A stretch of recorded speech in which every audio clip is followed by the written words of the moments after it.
என்னமா நம்ம பண்ண போறோம்? நேத்திக்கு நம்ம தினமும் ஒரு திருக்குறள்னு சொல்லிட்டு நம்ம சேனல்ல ஆரம்பிக்கலாம்னு சொன்னோம் இல்லையா?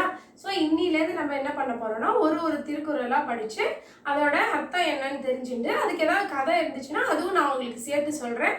அதன் மூலியமா உங்களுக்கு திருக்குறளும் மனப்பாடம் ஆகும். அதுக்கு சேர்த்து நம்ம கதையும் கத்துட்டோம்னா இன்னும் ஈஸியா அந்த குறள்ல என்ன சொல்லியிருக்காருன்னு நம்மளுக்கு புரியும். அதுதான் பார்க்க போறோம். ஓகேவா? ரெடியா ரெண்டு பேரும் ஃபர்ஸ்ட் திருக்குறள் கத்துக்கிறதுக்கு? ரெடி. ஓகே. சோ இப்போ ஃபர்ஸ்ட் திருக்குறள் நம்ம கத்துக்க போறோம். அதுக்கு முன்னாடி நான் உங்களுக்கு நேத்திக்கு சொன்னேன் இல்லையா, 3ஆ பிரிச்சிருக்காரு திருவள்ளுவர் திருக்குறள்னு சொல்லிட்டு. அது என்னென்ன? அறத்துப்பால், பொருட்பால், காமத்துப்பால். சோ இதுல இந்த நம்ம பார்க்க போற ஃபர்ஸ்ட் குறள் எதுல வரும் அப்படின்னா அறத்துப்பால்ல தான் வரும். சரியா?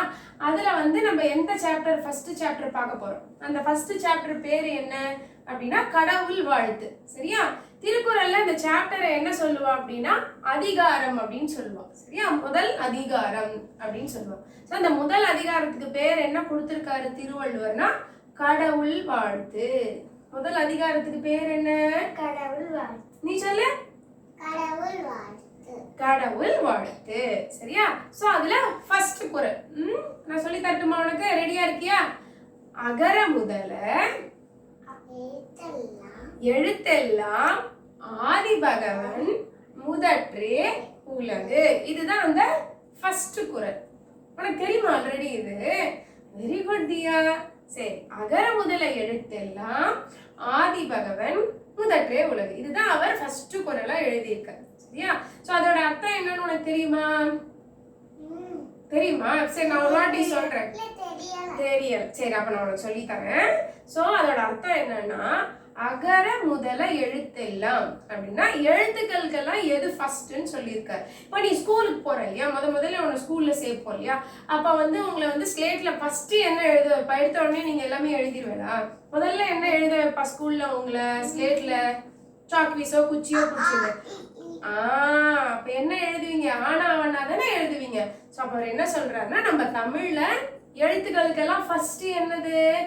ஆனா ஆவனா தான் என்னது? எழுத்துக்கள்ல ஃபர்ஸ்ட். அதே மாதிரி இந்த உலகத்துக்கு எது ஃபர்ஸ்ட் அப்படின்னா ஆதி பகவன். ஆதி பகவன்னா யாரு? கடவுள், உமாச்சி, அவர் தான் சொல்றார். ஆனா சில பேர் என்ன சொல்வா தெரியுமா? திருவள்ளுவர் அவ அம்மா அப்பாவை தான் சொல்லியிருக்காருன்னு சொல்வா. நம்ம நிறைய புக்கெல்லாம் பார்த்தோம்னா திருவள்ளுவருடைய அப்பா பேரு அம்மா அப்பா பேர் ஆதி பகவன். அதனாலதான் அவர் அவ அம்மா அப்பாவை வேண்டிட்டு ஃபர்ஸ்ட் ஆரம்பிக்கிறார் அப்படின்னு சொல்லுவாங்க. சோ இந்த குறள்ல நம்மளுக்கு என்ன சொல்லியிருக்காரு திருவள்ளுவர்? நம்மளுக்கு கடவுள் தான் ஃபர்ஸ்ட், அம்மா அப்பா தான் ஃபர்ஸ்ட். அம்மா அப்பா மட்டும் இல்ல, நம்மளோட வயசுல யாரெல்லாம் பெரியவங்க இருக்காங்களோ அவங்களுக்கெல்லாம் நம்ம என்ன பண்ணணும்? மரியாதை கொடுக்கணும், அவங்க சொல்றதெல்லாம் கேட்கணும் அப்படிங்கிறதுக்காக தான் இப்படி சொல்லியிருக்காரு. ஸோ இதுல உனக்கு ஒரு சின்ன கதை சொல்றேன். உனக்கு ஆல்ரெடி தெரியும் இல்லையா, இந்த மாம்பழ கதை. முருகரும் பிள்ளையாரும் மாம்பழத்துக்கு சண்டை போட்டுப்பாளே ஒரு கதை இருக்குமே, ஞாபகம் இருக்கா உனக்கு? பாட்டி சொல்லியிருக்கா இல்லையா? அது என்ன கதை? நான் உனக்கு அதை அப்படியே ஷார்ட்டா சொல்றேன். என்ன சின்னதா, ஆல்ரெடி உனக்கு தெரியும், இருந்தாலும் நான் சின்னதா சொல்றேன். என்ன? ஸோ அதுல நாரதர் என்ன பண்ணுவாருன்னா சிவன், பார்வதி, பிள்ளையார், முருகர்லாம் இருப்பா. அப்ப ஒரு மாம்பழத்தை எடுத்துட்டு போவார். எங்க போவார்? கைலை மலை. அங்கதான் சிவபெருமான் இருப்பார்.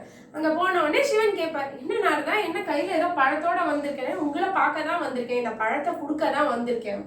என்ன நாரதா, நீ இத்தினூண்டு பழத்தை கொடுக்கறதுக்கா இவ்வளவு தூரம் வந்திருக்கேன்னொடனே, இல்ல இந்த பழம் ரொம்ப நல்ல பழம், இது ஒரு தங்க பழம், இதை சாப்பிட்றவங்களுக்கு அவ்வளோ சக்தி இருக்கும் அப்படின்னோடனே, சரி கொடு, நாளா வெட்டி நாங்க 4 பேரும் சாப்பிட்டுறோம் அப்படின்னு சொல்றார் சிவபெருமான். நாரதர் சொல்வார், அப்படிலாம் கிடையாது, இதை யாராவது ஒருத்தர் தான் சாப்பிடணும் அப்படின்னோடனே முருகரும் பிள்ளையாரும் உடனே வந்துடுவார். வந்த உடனே இப்போ எங்களுக்கு கொடுக்குறேலாம் இந்த பழத்தை அப்படின்னோடனே நாரதர் சொல்வார், இல்ல ஒரு கண்டிஷன் இருக்கு, உங்க 2 பேர்ல யாரு ரொம்ப அறிவாளி நான் பார்க்க போறேன், அவளுக்கு தான் இந்த பழத்தை கொடுக்க போறேன்னு. உடனே சரி என்ன பண்ணலாம், அப்போ உங்களுக்கு ஒரு போட்டி வைக்கிறேன், யார் இந்த உலகத்தை 3 வாட்டி ஃபர்ஸ்ட் சுத்தி வராளோ அவளுக்கு இந்த பழத்தை கொடுத்துடுறேன் அப்படின்னு சொல்லுவார் நாரதர். ஓகேவா? சோ அப்ப என்ன பண்ணுவார்? சரி ஓகேன்னு சொல்லிட்டு முருகர் எது மேல உட்காந்துட்டு இருப்பாரு? எந்த பேர்டு மேல உட்காந்து இருப்பாரு உனக்கு தெரியுமா? மயில். அதுல ஏறி உட்காந்துட்டு சரி நான் எப்படியாவது 3 டைம்ஸ் இந்த வேர்ல்ட சுத்திட்டு இந்த பழத்தை வாங்கிடுறேன்னு சொல்லிட்டு அவர் கிளம்பி போயிடுவார். அதுக்கப்புறம் பிள்ளையார் அப்படியே உட்காந்துட்டு இருக்கும். நாரதர் கேட்பார், என்னடா உங்க முருகர் வந்து போயிட்டாரு, நீ இன்னும் வெயிட் பண்ணிட்டே இருக்க, உனக்கு பழம் வேண்டாமா அப்படின்னு கேட்பார். இல்ல நான் யோசிச்சுட்டு இருக்கேன், வெயிட் பண்ணுங்கன்னொடனே முருகர் வந்து ஒரு ரவுண்டு முடிச்சுட்டு வந்துடுவார். அப்பயும் யோசிச்சுட்டு இருக்கும் பிள்ளையார். திருப்பி முருகர் 2வது ரவுண்டும் முடிச்சுட்டு வந்துடுவார். அப்புறம் முருகர் வந்து ஆல்மோஸ்ட் 3வது ரவுண்டு ஸ்டார்ட் பண்ணும்போது என்ன ஆகும்னா, பிள்ளையார் அங்கேருந்து வருவார். வந்துட்டு அம்மா அப்பா காலில் விழுந்து நமஸ்காரம் பண்ணிட்டு 3 ரவுண்டு அவள் அம்மா அப்பாவை, சிவன் பார்வதி தானே பிள்ளையாரோட அம்மா அப்பா, அவளை சுத்தி வந்துட்டு கொடுங்க எனக்கு பழத்தைன்னு கேட்கும். உடனே இவனும் ஆச்சரியமா பாப்பா. உடனே அவர் சொல்லுவார், எனக்கு வந்து எங்க அம்மா அப்பா தான் கடவுள், எங்க அம்மா அப்பா தான் உலகம், அதனால நான் என்ன பண்றேன், உங்களை வந்து நமஸ்காரம் பண்ணிட்டு நான் பழத்தை வாங்கிக்கிறேன்னு சொல்லிட்டு பழத்தை வாங்கி சாப்பிட்டேன். ஸோ அங்கேருந்து முருகர் வந்து நம்ம தான் ஜெயிச்சிட்டோம்னு நினைச்சிட்டு வருவார். பார்த்தா பிள்ளையார் என்ன பண்ணிட்டு இருப்பாரு, அந்த பழத்தை கையில வச்சுட்டு இருப்பார்.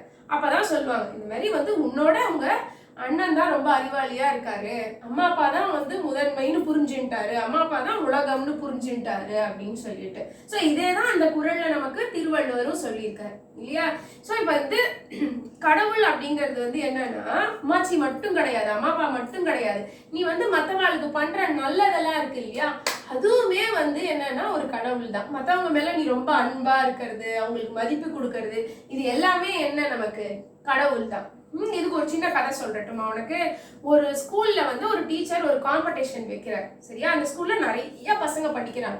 என்ன சொல்றாரு, கூப்பிட்டு நாளைக்கு வந்து உங்க எல்லாருக்கும் காம்படிஷன், இப்போ வந்து ஒரு கான்டெஸ்ட் மாதிரி வைக்கிறேன், ஸ்லோக கான்டெஸ்ட் வைக்கிறேன், அதுல நீங்க நல்ல ஸ்லோகமா கத்துட்டு வந்து சொல்லணும்.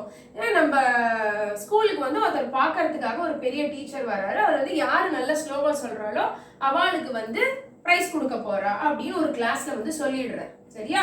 அப்ப என்ன ஆச்சு அப்படின்னா, எல்லாரும் வந்து முடிவு பண்ணிடுறேன், நம்ம இந்த ஸ்லோகம் சொல்லலாம் அந்த ஸ்லோகம் சொல்லலாம் அப்படின்னு முடிவு பண்ணிடுறேன்.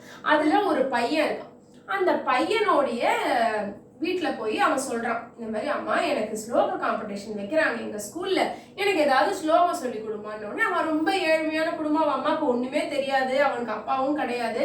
அதனால அவன் அம்மா சொல்றான், எனக்கு என்னடா ஸ்லோகம் தெரியும், எனக்கு ஒண்ணுமே தெரியாதுடா, நீ வந்து உனக்கு தெரிஞ்ச ஃப்ரெண்ட்ஸோ இல்ல யார்கிட்டயாவது போய் கத்துக்கோடா, அவன் சொல்றத நீ வந்து போய் ஸ்கூல்ல சொல்லுடா, அவ்வளவுதான்டா, எனக்கு எதுவுமே தெரியாதுன்னு. இவனுக்கு ரொம்ப கஷ்டமா போயிடுது, எல்லாரும் ஸ்லோகம் சொல்ல போறான், நமக்கு ஒண்ணுமே தெரியல, நம்ம அம்மாவுக்கும் தெரியலையேன்ட்டு. அப்புறம் யோசிக்கிறோம், சரி ஓகே என்னோட ஃப்ரெண்டு ஒருத்தர் இருக்கா, அவன் அப்பா வந்து இந்த மாதிரி நிறைய ஸ்லோகம் எல்லாம் வந்து சொல்லி தருவாரு, கோயில்ல எல்லாம் போய் சொல்லுவார், நம்ம என்ன பண்ணலாம் அவர்கிட்ட போய் ஒரு ஸ்லோகம் கத்துக்கலாம் அப்படின்னு சொல்லி நினைக்கிறான்.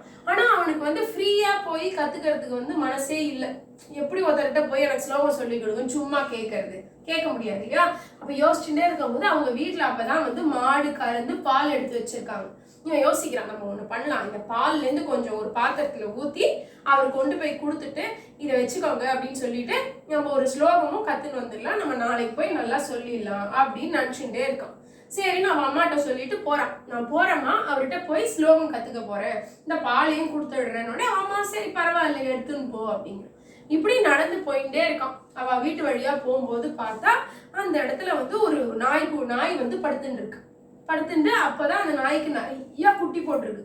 குட்டி போட்டோடனே இந்த நாய் ரொம்ப அப்படியே மயக்கமா இருக்கு, அதுக்கு பயங்கர பசியில இருக்குன்னு அவனுக்கு தெரிஞ்சு போச்சு. அவன் அப்படியே அவன் கையில இருக்கிற பாலை பாக்குறான், நாயை பாக்குறான். மைண்ட்ல வந்து அவனுக்கு ஐயோ காம்படிஷனா இருக்கே, அதுக்கு நம்ம இந்த பாலை எடுத்துன்னு போறோமே இதுவும் யோசிக்கிறான். என்ன பண்றதுன்னே தெரியல. அப்புறமா சரி பரவாயில்ல நம்மளுக்கு ஸ்லோகம் தான் முக்கியம்னு சொல்லி அப்படி நடந்து போகும்போது பார்த்தா அந்த சின்ன நாய்க்குட்டி இருக்கு இல்லையா, அதெல்லாம் அப்படியே அழற சவுண்ட் அவன் காதுல வந்து விழருது. அவனுக்கு வந்து ரொம்ப கஷ்டமா போச்சு. சரி பரவாயில்ல இந்த பாலை நம்ம என்ன பண்ணலாம், இந்த நாய்க்குட்டிக்கே கொடுத்துடலாம் அப்படின்னு சொல்லிட்டு அந்த நாய்க்குட்டிகளுக்கு அந்த அம்மா இருக்கு இல்லையா, அந்த நாயோட அம்மா எல்லாம் இருக்கு இல்லையா, அந்த அம்மாக்கு ஒரு கிண்ணத்துல அந்த பாலை ஊத்தி கொடுத்துடுறான். அவ்வளவுதான், வீட்டுக்கு போயிடுறான் சோகமா. அவன் அம்மா கேட்கறான், என்ன ஆச்சுடா, என்னடா ஸ்லோகம் கத்துட்டியானோட. இவனுக்கு அவன் அம்மா சொன்னாலும் கஷ்டப்படும். கத்துட்டேன்மா, நாளைக்கு போய் நான் ஸ்கூல்ல சொல்லிக்கிறேன் அப்படின்னு சொல்லி விட்டுடுறான். அடுத்த நாள் ஸ்கூலுக்கும் போறான். எல்லாரும் ஒவ்வொருத்தரும் அந்த காம்படிஷன்ல போய் என்ன பண்றா, ஸ்லோகத்தை சொல்லிட்டு இருக்கா. இந்த பையனால சொல்ல முடியுமா, தெரியுமா அவனுக்கு தெரியாது இல்லையா. அதனால அவன் போய் மைக்ல போய் நிக்கிறான், மைக்கு முன்னாடி போய் நிக்கிறான். எல்லாரும் சொல்றா, நீ கத்துன ஸ்லோகத்தை சொல்லுடான்னு சொல்றா. ஆனா இவனால என்ன பண்ண முடியல, ஸ்லோகமே சொல்ல முடியல. அப்படியே ஒரு மாதிரி அழற மாதிரி ஆன உடனே அவன் டீச்சர் பாக்குறாரு, என்னப்பா ஆச்சு என்ன நடந்ததுன்னு உடனே தயங்குறான். பரவாயில்ல என்னன்னாலும் நீ சொல்லு, ஒன்றும் பிரச்சனை இல்லைன்ன உடனே அப்புறம் அந்த மைக்ல போய் சொல்றான், இந்த மாதிரி எனக்கும் வந்து ஸ்லோகம் கத்துக்கணும்னு ஆசைதான், ஏன்னா எனக்கு வழியே இல்லை எங்க வீட்டுல, அதனால சரி நம்ம போய் யார்கிட்டயா கத்துக்கலான்னு இந்த மாதிரி பாலெல்லாம் எடுத்துன்னு போனேன். போற வழியில ஒரு நாய் வந்து குட்டி போட்டிருந்தது, எனக்கு கஷ்டமா இருந்தது, அதையும் வந்து அந்த நாய்க்கு கொடுத்துட்டேன். ஸோ அதனால நான் கத்துக்கணும்னு நினைச்சவருக்கு கொடுக்கறதுக்கு என்கிட்ட ஒண்ணுமே இல்லை, அதனால நான் எதுவுமே கத்துக்கல அப்படின்ன உடனே எல்லாரும் பயங்கரமா கை தட்டுறான். அந்த ஒரு டீச்சர் வந்து பிரைஸ் கொடுக்க போறாருன்னு சொன்னா இல்லையா, அவர் எழுந்து பயங்கரமா கை தட்டி இந்த பையனை கட்டி பிடிச்சுன்னு சொல்றாரு, நீ வந்து கடவுளை வந்து வழிபடணும் அப்படின்னா ஸ்லோகம்லாம் முக்கியம் கிடையாது, நீ மற்றவங்களுக்கு ஹெல்ப் பண்ணாலே அதுவே வந்து கடவுளுக்கு ரொம்ப பிடிக்கும் அப்படின்னு சொல்றாரு. ஸோ அந்த பையனுக்கு தான் என்ன ஆச்சு அப்படின்னா ஃபர்ஸ்ட் ப்ரைஸ் கிடைச்சது. எதுக்கு? அவன் வந்து ஸ்லோகம் சொல்லலை அப்படிலாம் இல்லை, அவன் மற்றவங்களுக்கு ஹெல்ப் பண்ணணும்னு நினைச்சான். ஒன்று அந்த நாய்க்கு ஹெல்ப் பண்ணான், அதே மாதிரி அந்த நாய்க்கு அவன் அந்த நாய் மேலே இவனுக்கு என்ன இருந்தது, ஒரு அன்பு இருந்தது இல்லையா, அதனால தான் அவன் என்ன பண்ணான், இந்த பாலை கூட கொடுத்துட்டான். ஸோ இந்த மாதிரி நம்ம மற்றவங்களுக்கு ஹெல்ப் பண்ணாலும் சரி, மற்றவங்க மேல அன்பா இருந்தாலும் சரி, நம்ம சுத்தி இருக்கிறவங்க எல்லார்ட்டையும் அன்பா இருந்தாலே அதுவே எதுக்கு ஈக்குவலா இருக்கும், கடவுளுக்கு ஈக்குவலா இருக்கும். ஓகேவா? ஸோ இதைதான் வந்து அந்த திருவள்ளுவர் சொல்லியிருக்காரு. எப்படி வந்து எழுத்துல ஆனா அவன் நான் ஃபர்ஸ்டோ, இந்த உலகத்துல கடவுள் தான் ஃபர்ஸ்ட். கடவுளுங்கிறது ஒரு உருவம் மட்டும் இல்லை, நம்ம மற்றவங்க மேல காட்டுற அன்பு, மரியாதை, நம்ம கூட இருக்கிறவங்க எல்லார்ட்டையும் நம்ம வந்து ரெஸ்பெக்ட் கொடுக்குறோம் இல்லையா, அதுவே என்னது, கடவுள். ஓகேவா? புரியுதா? புரிஞ்சுதா? அந்த குறள் ஒரு வாட்டி ரிப்பீட் பண்ணலாமா? அகர முதல எழுத்தெல்லாம் ஆதி பகவன் முதற்றே உலகு. ஓகே, சோ இன்னைக்கு நம்ம ஃபர்ஸ்ட் குறள் படிச்சாச்சு. நாளைக்கு நம்ம என்ன பண்ணலாம், செகண்ட் குறளோட வந்து நம்ம ஃப்ரெண்ட்ஸ் எல்லாரையும் மீட் பண்ணலாம். ஓகேவா? பாய் சொல்லிடலாமா எல்லாருக்கும்?